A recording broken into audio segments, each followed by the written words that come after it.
мұсылман үмбеті өз алдына жеке үмбет. Өз алдына жеке үмбет деген сөз, ол Алланың ісімен айналысатын үмбет. Қараңыз қандай. Ол Алланың жолындағы үмбет.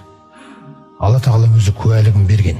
Әл-Ғимран сүресінде «Күнтум хойра умматин ухрижат линнас». Күллі адамзатқа өнеге тұтылуларың үшін шығарылып қойған үмбетсіңдер дейді. Қараңыздар. Негізгі қасиеттерін қандай? Тәмуруна бил маруф. Алла тағала ақтайтын, мақтайтын істерді бұйырасыңдар жүрген жерлерінде. Алла тағала терістейтін істерден тыясыңдар.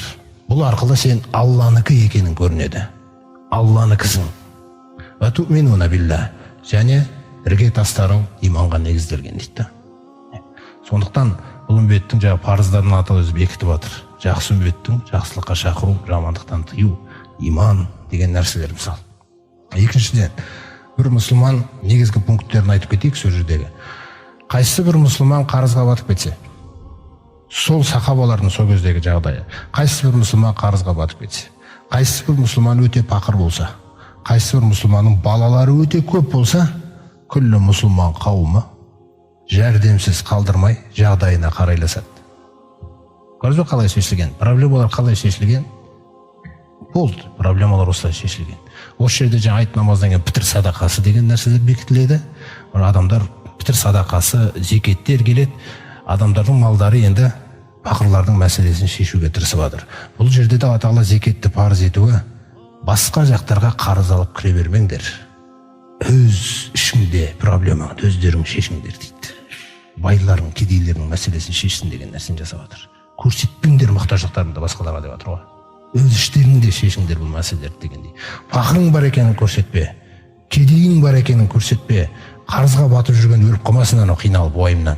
Шеш ана мәселелерін. Жаңа соғыстағы түсіп жатқан олжалар осы әлеуметтік мәселелерді шешеді. Көрдіңіз қандай? Осылардың жағдайларын шешіп жатыр.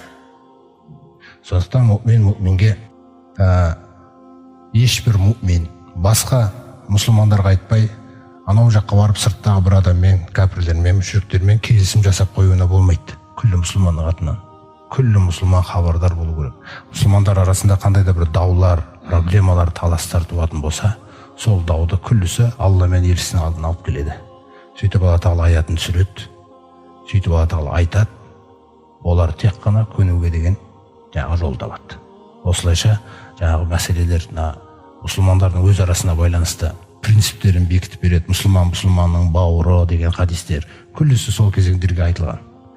Қоғам мәдениетті болу керек өте. Бұлар тек қана жаңағыдай соғыс деген нәрсе тек қана кәпірлермен майдан болған кезде, бұлар сол жақта соғысады. Оның өзінде ол мәдениетті болады, ол өзінде жоғалтып алмау керек, эмоцияға беріліп деген нәрседе күллісі контрольда болу керек. Алланың бақылап тұрғанын көру деген мәселелер.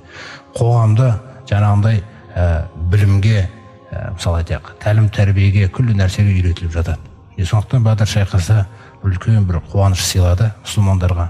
Үстемдікке деген үстем болуға болатындығын. Көрдіңіз бе? Керек болса жаңағындай бір елдерге емес, күллі әлемге өнеге қыла алады екен Алла тағала бір үмбет. Күллі әлемге. Егер де мұсылман да қаласа осыны, егер де мұсылман мұны қаламаса, онда босқа осы дүниеде әйтеуір жарысып, бәсекелесіп өмір өтіп, түбінде Алла тағала пайғамбарымыз саллаллаху алейхи айтқандай, бұл үмбет түбінде рахымға бөленетін үмбет. Бірақ бұл дүниеде көптеген істерді тастап қойғандықтан азабы оның фитналар болады, өлтіріледі, аурулар болады, неше түрлі қиыншылықтардан өтеді дейді. Бұл басынан кетпейді. Көрдіңіз қандай нәрсе. Сондықтан әлемдегі нәрселердің көбісінің болып жатқан нәрселері де жаңа мұсылмандар елдерінде ол көптеген жауапкершіліктерді тастап қойғандықтың кесірлері ғана болып жатқан нәрсе. Сондықтан жас буынды мысалы болашаққа мықты қылып өсіруге тырысу керек.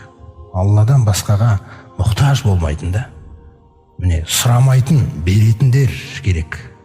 Сәждесін жасап, сәждесін Алла үшін жасап, біреумен жаңағындай тексеру үшін емес, Алла тағаламен, осы жердегі қоғамның өзі мына жамағат міне, мына жамағат.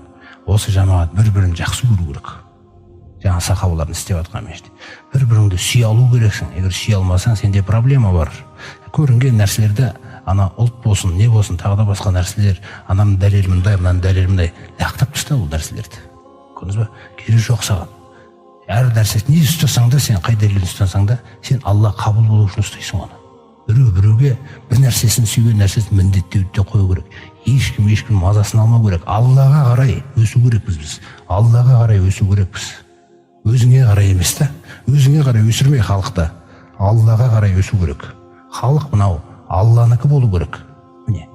Сіздің ойыңыздікі, сіздің пікіріңіздікі емес, Алланыкі болу керек бұл. Сонда бұл Алласына қарай өте жаңағы мәртебелі түрде, абыройлы түрде тәрбиеленеді да. Алла Тағала осы дәрістерімізден баршамызға пайдалы насихаттар берсін, ғибраттар иншалла.